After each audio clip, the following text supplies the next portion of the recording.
सबसे पहले तो मैं यही कहना चाहूँगा कि देश विदेश में बहुत श्रद्धा के साथ सभी लोग श्री गुरु तेग बहादुर जी को याद कर रहे हैं और उनका जो 350वां शहीदी समागम है, शहीदी सम्मेलन है, इसके बहुत सारे प्रोग्राम अलग अलग जगह पर जो वहाँ के जो सरकारें हैं, जो शासन है, उनसे मिलके आयोजित किए गए हैं।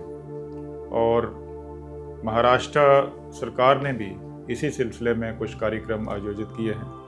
तो मैं इसके लिए एक तो हमारे जो माननीय प्रधानमंत्री जी हैं, श्री नरेंद्र मोदी जी हैं, उनका धन्यवाद करना चाहूँगा कि उनकी प्रेरणा से उनकी जो नेतृत्व है उसके प्रभाव से ये कार्यक्रम आयोजित हो रहे हैं। और महाराष्ट्र में जो हमारे माननीय मुख्यमंत्री जी हैं, श्री देवेंद्र फडणवीस साहब हैं, सबसे पहले तो मैं ये आपको बताना चाहूँगा कि नांदेड़ एक बहुत ही इम्पोर्टेंट जगह है। इसकी बहुत बड़ी महानता है सिख समाज में, क्योंकि इसका नाता जो है वो 10वें सिख गुरु श्री गुरु गोबिंद सिंह जी महाराज से है, जो अपने आखिरी समय वहाँ पे रहे और यहीं पे उन्होंने आगे के लिए श्री गुरु ग्रंथ साहब जी को गुरु घोषित किया। तो पहले जो परंपरा थी जिसमें जो लिविंग गुरु होते थे, वो परंपरा यहाँ ख़त्म हो गई और आगे के लिए उन्होंने सिखों को आदेश दिया कि वो श्री गुरु ग्रंथ साहब जी महाराज को गुरु माने। और यहीं पे एक जो माधवदास करके बैरागी था, उसको पंजाब में उन्होंने भेजा, जिसको एक बहादुर व्यक्ति में परिवर्तित किया और वही आगे चल के पहला सिख रूलर बना, पहला सिख शासक बना। तो इस जगह की बहुत बड़ी महानता है और यहाँ पे बहुत सारे गुरुद्वारा साहब हैं। गुरुद्वारा की जो उसारी का काम, निर्मिती का काम और वहाँ जो सोना लगा है, उसकी सेवा भी महाराजा रणजीत सिंह ने की। तो ये जगह का सिखों के लिए बहुत बड़ी महानता है और बहुत बड़ी संख्या में देश विदेश से लोग हैं, वहाँ पे बड़ी श्रद्धा से आते हैं। जी बिल्कुल। तो वहाँ पे ये प्रोग्राम जो है महाराष्ट्र में 3 जगह पे मनाया जा रहा है। एक नागपुर में है, नवी मुंबई में है और आखिरी जो प्रोग्राम है और बड़ा प्रोग्राम जो है वो नांदेड़ में होने जा रहा है। जनवरी के महीने में जब प्रोग्राम होगा और इसके लिए महाराष्ट्र सरकार ने उचित आदेश भी दिए हैं और लोकल यंत्रणा भी इसमें कार्यरत है और हम और जिला प्रशासन मिलके इसके लिए इसको पूरी तरह से कामयाब करने के लिए कोशिश। देखिए, ये रिश्ता बहुत ही बड़ा रिश्ता है एक तरह से अगर मैं कहूँ तो।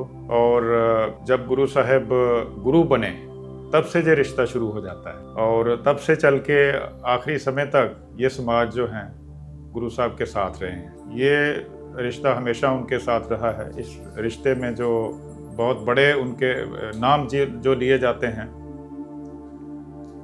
जिसमें मक्खन शाह लुबाना है, इसी तरह से लखी शाह बंजारा है और इस तरह के जो अनेक नाम हैं वो जुड़े हुए हैं, जिनका इतिहास गुरु साहब के साथ जुड़ा हुआ है। मैं तो ये भी कहना चाहूँगा कि गुरु साहब जब गुरु बने तो उसमें भी इनकी एक बड़ी भूमिका रही है और इसी तरह जब उनकी शहादत हुई तो शहादत के समय भी ये समाज उनके साथ जुड़ा हुआ था। तो इसलिए ये इसी तरह एक तो बंजारा लुबाना समाज आ जाता है, इसके अलावा सिंधी समाज, सिकलीकर जो सिख हैं वहाँ के, जो बहुत गरीब हैं, वो भी गुरु साहब के साथ ही जुड़े हुए हैं। तो ये जो रिश्ता है एक तरह से ये पक्का होने जा रहा है इसी दौरान। और ये जो प्रोग्राम होंगे उसमें बहुत बड़ी संख्या में, क्योंकि लुबाना समाज जो है, इसी तरह बंजारा समाज खास करके, उनकी एक बहुत बड़ी संख्या महाराष्ट्र में है। तो ये अलग अलग ज़िलों से जहाँ जहाँ इनकी संख्या ज़्यादा है वो वहाँ से नांदेड़ में आ रहे हैं इस प्रोग्राम के लिए। हालांकि अभी बहुत सारे जो यंग लोग हैं, जो नए अगली पीढ़ी है, उनको शायद ये रिश्ते पता नहीं हैं या इतिहास पता नहीं है।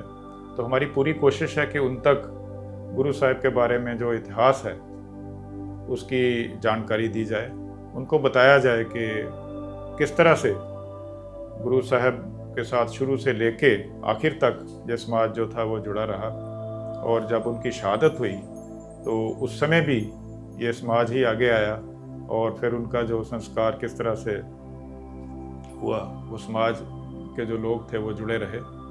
ये बहुत बड़ा इतिहास है और बड़ा गौरवमयी इतिहास है। इसकी जानकारी सबको देना बहुत ज़रूरी है। मुझे लगता है कि ये जो अलग अलग समाज हैं जिनका गुरु साहिब से संबंध रहा है, वो संबंध और भी गहरा होगा, वो संबंध और भी आगे बढ़ेगा। जो नई पीढ़ी है उनको जानकारी मिलेगी कि हमारा इतिहास क्या है, और उसको लेकर कई जो परंपराएं हैं, जैसे बंजारा समाज की परंपरा है, वो गुरुद्वारों में आते हैं, शादी के मौके पे भी गुरुद्वारा साहब में वो उनकी उपस्थिति होती है, हाज़िरी लगाते हैं, और एक मर्यादा के तहत वो सारी कार्रवाई वो करते हैं। तो इस तरह की जो उनका रिलेशन है, या उनकी जो एसोसिएशन है, वो और भी ज़्यादा मजबूत होगी, और भी अच्छी तरह से वो जुड़ सकेंगे, और अपने जो उनकी जो विरासत है, उनका जो इतिहास है, उनको वो जान सकेंगे। देखिए, सबसे पहले तो सामान्य जनों से मैं यही कहना चाहूँगा कि श्री गुरु तेग बहादुर जी का जो बलिदान था, वो हम सब के लिए एक बहुत बड़ा संदेश देता है कि विपरीत परिस्थिति में किस तरह से हमें जो ह्यूमन वैल्यूज़ हैं, जो ह्यूमन राइट्स हैं, उनकी रक्षा करनी चाहिए, निडर होके, और किसी भी परिस्थिति का कितनी भी बुरी हो मुकाबला करते हुए जो अपने ऑनर है, जो अपने राइट्स हैं, उसको बचाना चाहिए। और गुरु साहिब ने जिस तरह से बलिदान दिया धर्म रक्षा के लिए, वो अपने आप में एक बहुत बड़ी मिसाल है, सारी दुनिया में सबके सामने वो है। उसका अनुकरण आज भी हमें करने की ज़रूरत है। दूसरा, जो अलग अलग संप्रदाय, जैसे बंजारा लुबाना समाज है, मक्खन शाह लुबाना थे, जिन्होंने के गुरु साहिब को उस समय ढूंढा जबकि बहुत सारे गुरु बैठे हुए थे, तो वो जाके उन्होंने ठीक ढंग से सभी के पास गए। फिर उनको ये पता चला कि ये असली गुरु हैं, तो वो शुरू से तब से वो उनके साथ जुड़ गए। इसी तरह लखी शाह बंजारा जो थे, जब गुरु साहब की शहादत हुई तो उस समय अपने घर को जला के उन्होंने अंतिम संस्कार किया।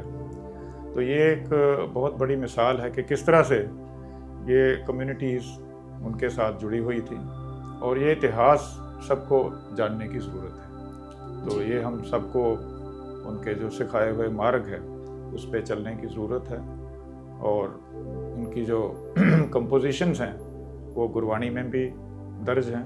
उसमें भी हमें यही शिक्षा मिलती है कि हमें निडर होके, बिना किसी खौफ के, हर परिस्थिति का मुकाबला करना चाहिए। ये हमारे देश का वो इतिहास है जिसकी जानकारी बहुत सारे लोगों को नहीं थी और नहीं है।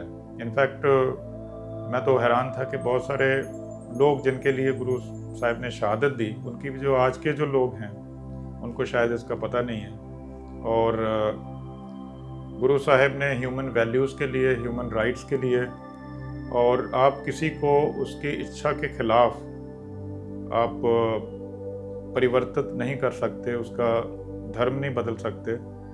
ये जो बहुत बड़ा मैसेज था जो उन्होंने उस समय दिया, जबकि परिस्थितियाँ बिल्कुल विपरीत थी, जबकि एक तरह से ऑप्रेसिव ढंग से देश चलाया जा रहा था। तो मैं तो यही कहना चाहूँगा कि ये संदेश सबके लिए है, सभी वर्गों के लिए है, सभी लोगों के लिए है, और आज भी हमें इसका अनुकरण करने की ज़रूरत है। इसलिए उनको हिंद की चादर कहा जाता है, क्योंकि देश की रक्षा के लिए, देश की इज़्ज़त के लिए, और देश की जो वैल्यूज़ हैं, यही हमारी वैल्यूज़ हैं भारत की, उसके लिए ही उन्होंने जो है ये एक बलिदान दिया।